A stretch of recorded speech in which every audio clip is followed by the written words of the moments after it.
this is where I would like to say the tournament almost really begins. We know there's a 40+ point gap between first and second, but a 65 points for a victory route, 4 points per elimination. All you need to do is keep things close and find a way to get elimination, because that's what's really separating the top two and the rest of the pack. And it's a 2-day format, no multiplier like there once was in the past. Who has hit the drawing board? Who's going to come in with those fresh strategies, that new mentality, and really step up today to solidify essentially your placement to the global championship? I would say that is what is truly on the line here. Put the money aside, right? Money can be earned any day of the week, but this global championship spot is so prestigious. And more importantly, will you be the champion of Major 2? Well, Game 7's here. It looks like Bryce, G-Monster, and Osid are continuing the action from yesterday once again here at the drop spot as we start to highlight who's changing what. Seems like this team is sticking to the old trusty. Yeah, I think, you know, with the way Surge has been playing and controlling a lot of the lobbies, they kind of started off game number 1 yesterday at a contested fight, back and forth, 1-1. Game 3 happened. That's when they started to disengage. But as you know, you need Storm Surge. You need damage. So they're probably changing their game plan just a little bit. Confidence in their self after being able to VOD review after day number 1 was over. And now they're coming out with a huge vengeance and getting some early Surge right out of the gates. But another contested fight. Kappa Factory, Dash, Seek, and Veer are going to go ahead and try to contest this. On the other side, Silic, Jargu, and King. And Silic, Jargu, and King, that was a team that we watched through the group stages, qualified through consistently dominating those games, making end games time and time again, and then picking up a good number of eliminations to secure that spot. I love how all the things Seek could have did yesterday to prepare for today, one of the few was change his name to Barbecue Chicken. This will never ever pass me by. I don't get it. But here they are, contested at the Kappa Factory. And think about it. Before they even touched down, a team was already eliminated. It really shows you the influence of the battle bus and how quickly the landscape is starting to take form here. Jumping on over to the other side, we get the PeterBot Ritual cold update, and it seems like they're continuing the action here, really making sure that the team in first place is going to be hearing them here shortly. But first, it's action at the Crime City right now. We all know this is one of the better drop spots, of course. PeterBot has seemed to continue to fight for the best for years now, and rightfully so. He's earned it.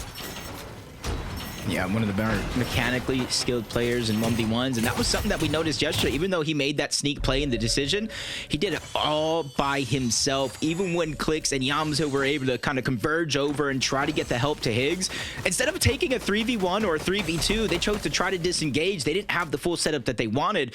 We're trying to cause them to lose the fight and play the rest of that game out on the back foot. But no real changes this time around, sticking to their strategy, building multiple Surge bases outside of Lone Wolf Flare. I just think this time around Higgs is going to have his eyes peeled for that porta potty, so no sneaky plays can happen. Nothing just yet. But you know what? I think that game 6 yesterday was actually a wake-up call for this team, right? Not to let their guard down, and they're going to remain on high alert now moving forwards. And they really have to, right? Kind of just shows them that, hey, that quickly, your entire tournament can be flipped upside down. It almost makes you wonder, because one of the things a lot of players notice, if you have that signature outfit on, whether if it's with a black bling or not, the pickaxe, that's one thing I want to see. Maybe you have to switch it up every single game so nobody can kind of target and download which outfit you actually are. You can have a little bit more escape plans going at it, if that's the case, especially with third parties starting to come in. Let's jump on board Fuse, Maniac, and the Tick. Just outside of Magic Mosses already. There's a lot of teams now, I feel like, thinking this is where we need to position early due to at least 5 zones yesterday going to the north side. Definitely, those zones playing a huge factor. No one in the community is letting it down, as we've seen all the theories start to float about. But, you know, the truth is, I did come across that one post where folks ran the simulations. It's so unlikely for you to see those same types of zones pull to the similar areas. So today, it's a new day. We're coming in with a fresh look. So a quick little update there for PeterBot's elimination. Those are going to be some important damage tags, as we all know. Usually the first game of the day is going to be the slowest one, the most surge heavy, right? The one where teams are being the arguably the most passive.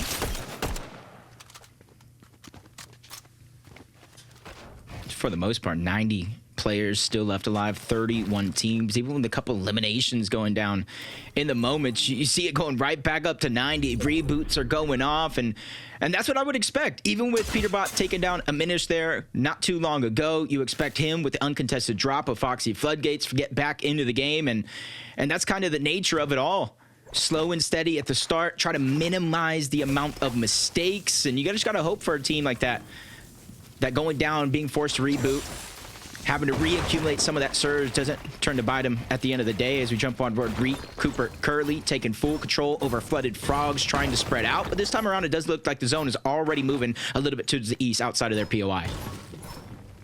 Yeah, not a bad start for them so far. They're sticking to the game plan here.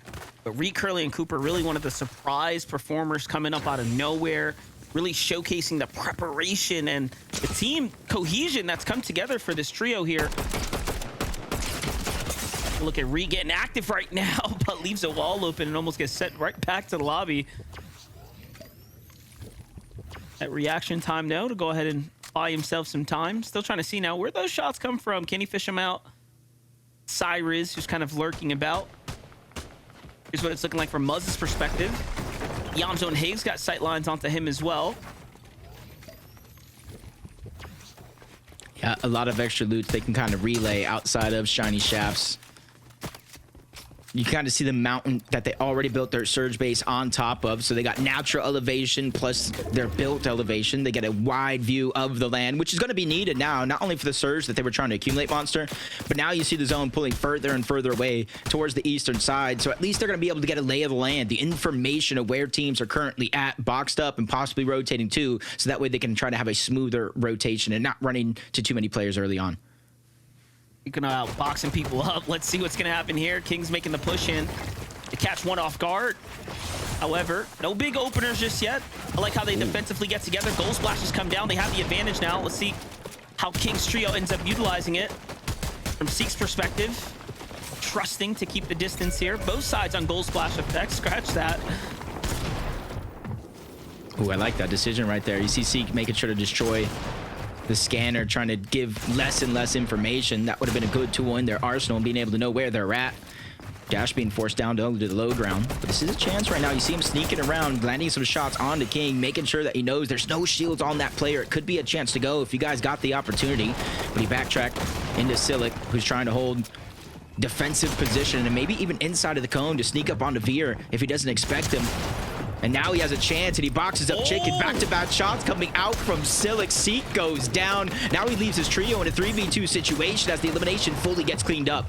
I got to give a lot of respect to that one. I was going to make the call a little early. They clearly have the disadvantage with the overall loot, but when you are the man up now, talk about a game changer here. However, Dash not looking to let it up just yet. He's going to trade one off as well. 2v2 fight going on here. Both sides, all sides hurt. Jargu's only the healthiest one here in the battle. However, loses, unfortunately, his positioning there, his footing for a second. Now they're forced to low ground. Gonna be able to pick up their teammate. Seek, though, completely finished off.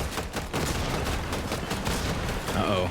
Neither one of them really able to farm up because these are the teams contesting each other. Now Jargu's almost out of build. Some get past at the last second, and they're able to run past, take out Dash, keep it in their favor, and Veer falls as well. And that's a full wipe right there. That was one that I thought was going to go the other way, but you got to give Silic the credit for getting that opened up elimination. Yeah, that's one of those situations where you look back, you say, man, we shouldn't have won that fight. They had a disadvantage. They got snuck up on. They were pushed out of the Kappa Kappa, and all of a sudden, Silic with the one big play turns the entire momentum right back around. Well, look, now they have all the time in the world to go ahead and work to refarm their way back into this game. Let's see what they can do. That huge performance. Taki Vert Nesho, dude. Seen a lot of this team here. Continuing the fight at the Magic Mosses. It's up against Noah Plays Trio. Right now, it seems like if you look at the bubble for global spots, almost a 100 or so points down. Noah Plays is already down as well. Taki, he's trying to get distracted down below. Isho uses that to his advantage, able to jump onto Chaos Gaming, get another elimination. Now Kaz is left by himself, but at least for now, Monster, there's a little bit of distance between him and those two opponents still looking around to figure out where he's at. Yeah, they don't know exactly where he is just yet, and there's another trio moving in extremely quickly. Could that be PeterBot's team? Could that be...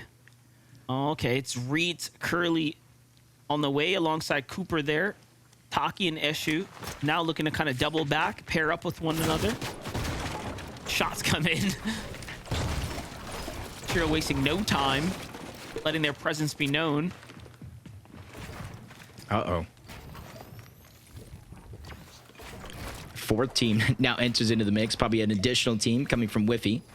And we see it, Monster, it's just outside of Magic Mosses. So a lot of these teams that do land up here, instead of kind of cutting towards the side, beelining it to zone, they could go all the way towards the north. One tick zone damage isn't going to be much, and then they could try to get into where it isn't as congested, maybe above Demon's Dojo, maybe above Pump Power. Those are going to be some of the pivotal spots for any of these teams rotating early. And for Taki, Vert, and Isha, the longer you stay here in this position, you're closing off opportunities. You're closing off options, all for a singular elimination, which might not necessarily mean much. It's only 4 points. It was Amplify and Shiny Cat there. Take a look at the replay here. Oh, no. Clicks. A little bit of fall damage. Just giving you guys the full picture here. Off to a rocky Game 7 right now. Seems like they're just rolling up to the Flutter Frogs here shortly as well. So determined to play deep in the storm. There's also 3 trios in the vicinity here. They cut this one player off and in they go. And only cut him off. They get a knock. So far away from the rest of his team, and this is a little bit of a different strat, Monster. Yes, the zone plays a huge role as it's going away from the north side overall, but now Click, Siamzo, and Higgs, if there's anything left over in that black market, they have an abundance of gold from their Lone Wolf POI they could finally use, and this is something they were not able to do yesterday because of where the zones were pulling. It would have been way too risky for them to go into the black market, possibly get stuck there, possibly get stuck overall. A lot of risk associated with that, and now they're going above and around, so that way they can go ahead and be behind every single one of these teams rotating in and give them the option to visit that black market, because they do have some extra splashes and men miss smoke, so they can stagger as long as they want. It's a really good point. Take a look at the key though. Clicks jumping right on into the mix of things here. Makes you wonder, why was this team sitting around this long? This hurt. They saw that there was a trio nearby, didn't even take the time to cap off, but neither here nor there. It's going to bring Clicks' trio up to 3 eliminations. These elims extremely important in allowing them to start closing that point gap for elim so early in the game is a massive come up. Remember, each elimination is worth 4 points. It was about 41 points. PeterBot Cole, the Ritual, did have a lead. Those 4 eliminations, just like you said, is doing a good job of cutting down that lead before placement points even begin to set in. 27 teams still left alive, 77 players. Zone hovered over Pump Power, and that's where you saw a lot of those Western North teams begin to rotate into. So if it continues in this trend, it could end up being one of the stacked parts of the zone. Even more so stacked if it continues to pull towards the north. So I think a lot of these teams are hoping just a little bit for South Pool. Oh, no. Bucky getting active right now on our 3rd place. It's big. Visuals, Aminish Braids here. Visuals already taken down right now. Okus traded off as well, but the chomp comes through. See the kneecapper come out to go ahead and make sure he mitigates any potential damage there, and Bucky gives up the high ground right now. Opting to go ultimate low. Cam's got another side angle here, but the pressure is on right now for this trio. Yeah, even though Okus is down, with that elimination, it's only going to be Braids and Cam still left alive on the other side, so a 2v2. They just got to be very, very careful. And I think that's why Aminish, Braids, Visuals, they land over towards Foxy Floodgates. They can disengage out of this position, run towards the back. It's relatively early in the game, so not too chaotic of storm damage is going to go off. Plus, you see some extra heals there. But Braids is hiding towards the top. So you got to wonder, if you're Bucky and Cam, do you think they disengaged all together as he's able to land some free damage onto Cam? You got to hope he has HP now, because he could go down in the zone. Oh yeah, the med mist starts to come out. They're actually forced now to kind of double up here, and this is going to buy time for the reboot. or they can't even look up to go ahead and target him. So honestly, a very successful reboot and just a small play that's going to make the difference here at the floodgates, allowing Visuals to get right back to his loot pile here.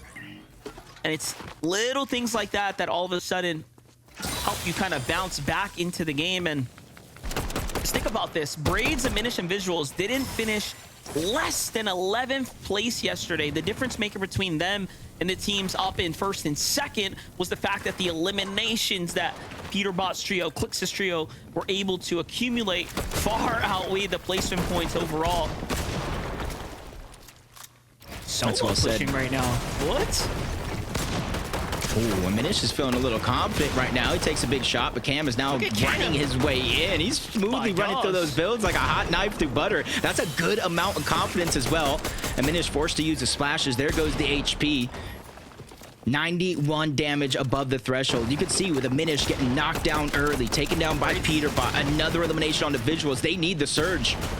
Yeah, And they need it bad. Braids coming from the other angle right now, and they slam Cam here right in the mix, and then they get the down body as well. So a perfect amount of damage swinging in their favor here. Bucky just left wondering what went wrong. How did his teammate get left behind right there, caught out of position? Yeah, and this is just turning into a nightmare. Yeah, he's below. He can't go back into the zone and reboot his teammates. Otherwise, he's going to fall further and further below. Good luck to Bucky as we jump on board PeterBot, Cold, and Ritual all the way to Seaport from Crime City, making these quick rotations outside of the zone. 500 plus damage above the threshold. I feel bad for Polus and his trio. Not the most experienced, make it into a grand finals, and then in game one to start day two, you're running into PeterBot, Cold, and Ritual. Yeah, but they hold their own, pushing off Cold and Ritual here for a moment's time.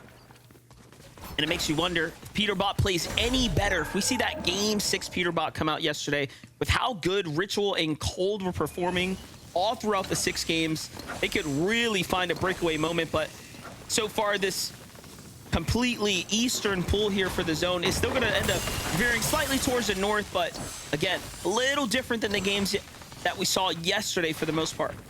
Yeah, and they're just using this to their advantage, not even going towards the zone or where it was. They're just beelining straight towards the zone. They know not too many players are going to be on top of that mountain on the outside. If they have enough heals, maybe even get eliminations to utilize that siphon, this could be the play that wins them or puts them in the best position here for game number 1.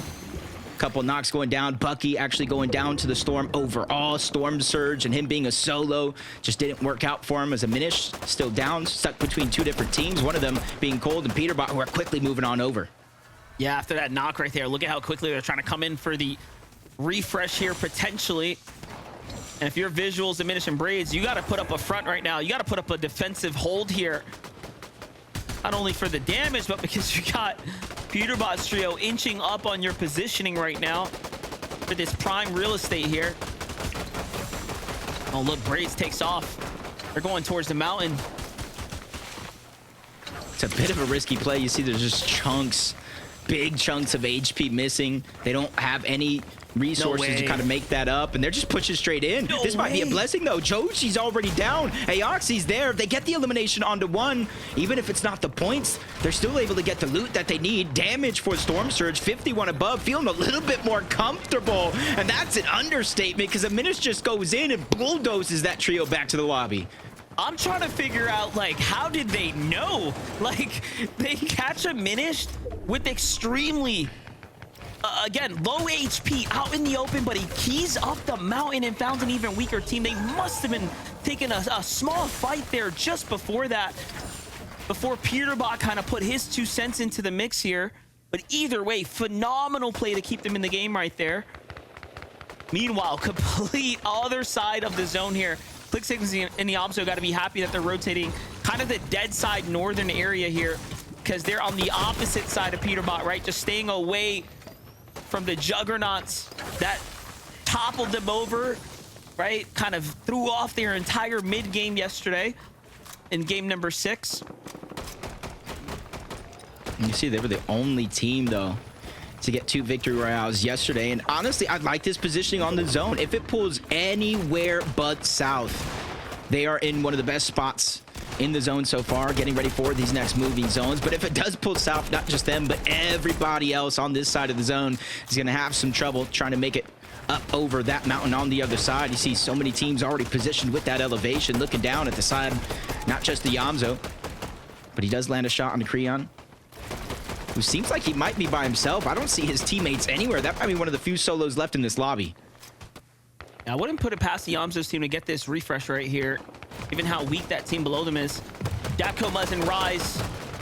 You talk about the double VRs yesterday. You have to put this team in the conversation. They were the squad fighting for first and second in those back-to-back games. Just incredible performance, particularly from Japco. But hold up. Back to Minish, Braids, and Visuals. That elimination, not enough, but it buys them a little bit of time. Now, they have to fight for damage here. Only 2 minis here. We knew that they didn't have much to work with before. Visuals kind of caught out of position there. Unfortunately, taking way too much damage here. And the water sprite picked up, and then the elimination on the tail end. They are really fighting for their placement right now on the standings, but no, the lobby starts to focus in. Even with the big 5 eliminations, they can't catch a break. Yeah, slow to rotate. Max pull all the way towards the western side of this mountain. Everything's stacked against them now because they don't have any material either. At least the Minish does not. No extra shields. And there's a team waiting right next to him, and he really is just at their mercy. It doesn't even know about the full trio right behind him. So as soon as he begins this rotation, if he doesn't watch out, that could be his demise. But he's trying to land some shots because he knows Monster, even though Storm Surge did deactivate, he knows once it turns on yet again, they are going to be below that threshold. They are going to be a duo, and they're going to have to figure it out quick. Oh, I was just about to say, no way. Braze sets up the target fire with Acorn Trio from up top. Nearly had a full elimination set up for him, but opts to go ahead and heal a little bit more passively instead here. Very limited material. Notice that Braids had to split his mats with Visuals here. Sorry, with the Menace, just to keep them in the game right now. And they are desperately holding on. But look, we're already at a 13 trios remaining in the lobby. Just ahead of Braids here. You have PeterBot trio on high ground. Acorn, Pollo, and Agers trying to make a comeback. Kanata showing life in this last game as well here to kind of kick things off. Meanwhile, clicks the Yamzo and Higgs on a low ground rotate. 7 Elans already for the trio. Make it 8 as they catch Yusuf on the rotate here. It's a big pickup for them because they even just now found that medallion. Something that we do see Yamzo, Clicks, and Higgs go for time and time again. But now they get another foreign pull with the rest of the lobby. And there's nobody down there but that one team in front of them. Everybody else stacked at the side of the mountain and even the south part of the zone overall. And Cold Ritual, PeterBot using that to their advantage with everybody trying to rotate too early, forced to box up because of damage. They're using that as an opportunity to smoothly move through the zone as PeterBot lands a good shot onto a full trio up above. And now they're the ones getting focused. And PeterBot sets that up for G-Monster to jump in and actually take down Japco. So that's going to be a difference maker for Muzz's trio. But Muzz fighting back up top. And then PeterBot's team turns around, catches a whiff of the chaos, and finishes up the job here. Look at the upgrades coming through for the loadout now. But still very little heals here on PeterBot's team. Cole taken out. Ritual taken out by a Minish's trio from down low. And Agers from up top. They sandwich down the fire here and clean them up, but it's all up to PeterBot. PeterBot claps back onto a Minish shot from behind. Back to the lobby now by Shadow's team, and a glimmer of hope breaks open in the sky here. The sun is shining through for Higgs, Clicks, and Yamzo, who now have a chance to earn more placement points and close the gap. Yeah, there's at least 30+ points left into the top 8 if they can secure that victory royale. They have 8 eliminations as well. This is a recipe for success, especially since they're now taking the front side of the zone. There is nobody down there even next to them as it leads towards the house, but up above, Agers, Pollo, Acorn feeling just as safe, if not safer, up in the clouds. There's only one team close to them, and they're immediately going to drop down low to a different layer. So impressive. We're watching two sides of a coin here. Clicks, Yamzo, Higgs opting to play ultimate low this entire end game, and then you see the opposite teams trying to stay to the mid, stay to the high ground, trusting that the zone was going to bounce back up. However, it doesn't matter. All they've done is allowed them to put the pressure on. Braids is holding on a top 5 for him.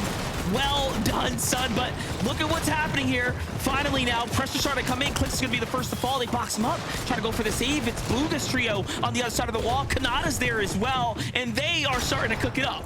Yeah, that's because of their game plan. They got so much space in the front side of zone. They just immediately grabbed the body, tossed it to the front, got the revive. Now they have a chance to look behind. This is something I feel like Kelly and Vivid talked about, that they did not do enough on day one, looking to the backside of the zone, trying to get those eliminations. They already reached double digits in this game and a final four spot, but everybody alive is going to be full trio. Some might be stronger than other, and that's where they're trying to battle from the low ground. Yamso quick to take a big shot with the shields. He has to figure out a way to stagger back, get the HP up. The medallion proven to be useful in this situation, but only for so long. Yamso goes down. Clicks tries to make a miracle play, but the full trio goes out. They tried to kneecap him out to the lobby, but it wasn't good enough. Not enough charge in the swing here. Meanwhile, Aegis, Pollo, Acorn starting to bring the pressure from the high ground down.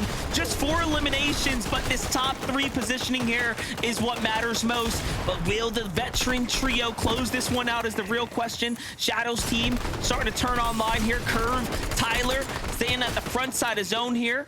Pollo halfway through the maps here. There's that one wild card factor. Finally, they find him. It's Sphinx in the mix here now. Jacob, we're looking at a clean 3v3. Yep, and already Aegis going to drop down onto one side. Good damage on the curve. Pollo's going to clean that one up. Even with Aegis going down, Pollo has his back. And the Major 1 champion starting in 7th place. They cook up a victory royale and rise to the top. It's crazy because yesterday we called it Acorn. Typically that day 2 Acorn comes out and he doesn't look back. And hey man, starting things off with a game 7 victory royale's gotta feel nice for them to put them right back in the conversation. But let's watch it back from their side here. We got the best of Aegis and Pollo coming out here, really kicking things off, and the way Aegis was able to kind of initiate the fight and allow Pollo to just get active from the sidelines was so perfect. You got to give respect to the Young Bucks, Shadow and Curve and Tyler there coming through. So congrats, game 7's wraps there. Zeke, what do you have for us now? You see what I'm saying? You see what I said at the start of the show? If Pollo came out and just won a game, we could be looking at a top 5 situation to qualify to globals. And Pollo said, you know what, Zeke, you want to win? You want us to win game 1, Zeke? We'll do that for you. I couldn't have written a better script. Pollo, Aegis, Acorn, I just cannot believe, Kelly, they were able to walk away the game the way they did. They just had high ground and just no one cared. And like, that's not the situation you want to allow Pollo to be in. Well, someone cared, Muzz cared, but then he got punished for it. So it's a little bit understanding when the rest of the lobby kind of understands what happens when you try and focus on height instead of PeterBot's trio on the low ground. But Acorn, Aegis, and Pollo did an incredible job. And Zeke, I know you're trying to take credit for it, but Vivid around Zone 5 said, watch Acorn, Aegis, and Pollo win this game from height. Yeah, I mean, this is actually what I was calling towards the, earlier on before we even started this game. I was like, listen, that's what I want to see from this year. I think we're going to see them on the higher ground and make a little bit of a comeback. And instantly we can see them on the higher ground in game number 1 of day number 2. And this actually started yesterday, right?